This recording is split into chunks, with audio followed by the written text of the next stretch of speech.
জাতির পিতা বঙ্গবন্ধু শেখ মুজিবুর রহমানকে সপরিবারে হত্যার মামলার মৃত্যুদণ্ডপ্রাপ্ত ৬ আসামিসহ ৬০ জনের ফাঁসি কার্যকর করা আলোচিত জল্লাদ শাহজাহান ভূঁইয়া মারা গেছেন। সোমবার রাজধানীর একটি হাসপাতালে চিকিৎসাধীন অবস্থায় মারা যান তিনি। জল্লাদ শাহজাহানের বোন ফিরোজা বেগম মৃত্যুর বিষয়টি নিশ্চিত করেছেন। তিনি জানান, বেশ কিছুদিন ধরেই ঢাকার অদূরে হেমায়েতপুরে থাকতেন তারা। রোববার রাতে তার বুকের ব্যথা শুরু হলে সোহরাওয়ার্দী হাসপাতালে ভর্তি করা হয় তাকে। তিনি সেখানেই মারা যায়।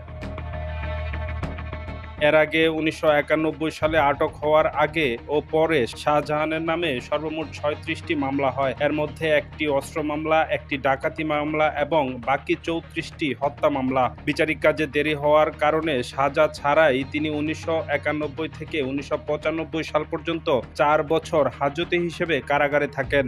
১৯৯৫ সালে তার সাজা হয় ১৪৩ বছরের। পরে ৮৭ বছরের সাজা মওকুফ করে ৫৬ বছরের কারাদণ্ড দেয়া হয়। ফাঁসি কার্যকর ও সশ্রম কারাদণ্ডের সুবিধার কারণে সেই সাজা ৪৩ বছরে নামে।